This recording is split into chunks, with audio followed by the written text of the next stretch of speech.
Baiklah, kali ini saya akan menjelaskan mengenai salah satu metode pembelajaran, yaitu metode kelompok kerja. Metode kelompok kerja, atau juga dapat disebut kerja kelompok, adalah suatu metode mengajar dengan membagi siswa menjadi beberapa kelompok, dan mereka bekerja sama dalam memecahkan masalah atau melaksanakan tugas tertentu dan berusaha mencapai tujuan pengajaran yang telah ditentukan oleh guru.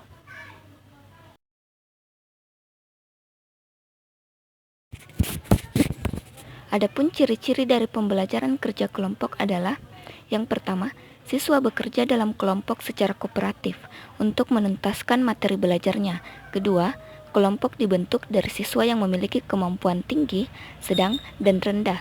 Ketiga, jika mungkin, anggota kelompok berasal dari ras, budaya, suku, maupun jenis kelamin yang berbeda-beda. Dan terakhir, penghargaan lebih berorientasi kelompok ketimbang individu.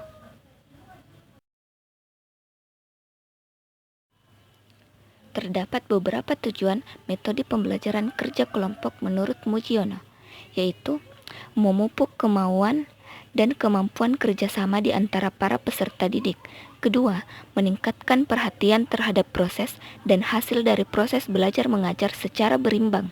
Ketiga, meningkatkan keterlibatan sosio-emosional dan intelektual para peserta didik dalam proses belajar mengajar yang diselenggarakan. Dan terakhir, mengupayakan keseimbangan antara hasil dan proses pembelajaran. Adapun prosedur pelaksanaan pembelajaran dengan menggunakan metode kerja kelompok meliputi: 1. Menetapkan kompetensi dasar yang ingin dicapai. 2.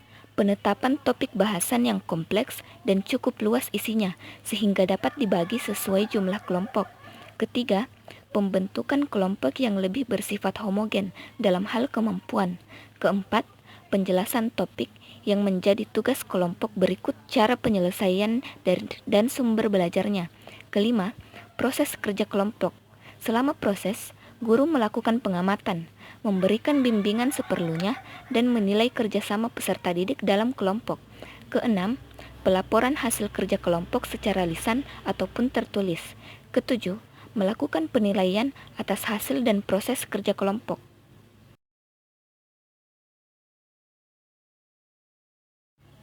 Metode kerja kelompok memiliki beberapa kelebihan.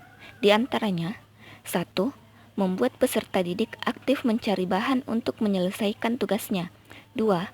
Menggalang kerjasama dan kekompakan dalam kelompok. 3. Mengembangkan kepemimpinan peserta didik dan pengajaran keterampilan berdiskusi dan proses kelompok. Dan terakhir, menimbulkan kompetensi yang sehat antar kelompok, sehingga membangkitkan kemauan belajar yang sungguh-sungguh.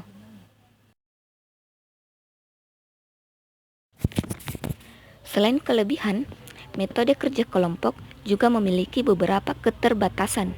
Di antaranya, kerja kelompok hanya memberikan kesempatan kepada peserta yang aktif dan mampu untuk berperan, sedangkan peserta didik yang terbelakang tidak berbuat apa-apa. Kedua, memerlukan fasilitas yang beragam, baik untuk fasilitas fisik dan ruangan maupun sumber-sumber belajar yang harus disediakan. Ketiga, sulit membentuk kelompok yang homogen, baik segi minat, bakat, prestasi maupun intelijensi. Contoh penerapan metode kerja kelompok dalam fisika. Metode kerja kelompok dapat diterapkan pada banyak materi fisika. Salah satu contoh materi yang dapat diterapkan pada metode ini misalnya ialah hukum kekekalan energi. Guru dapat membentuk beberapa kelompok dari siswa. Kelompok yang telah dibentuk akan mencari bahan mengenai topik yang telah ditentukan. Hasil diskusi dari setiap kelompok akan dilaporkan baik secara lisan maupun lisan.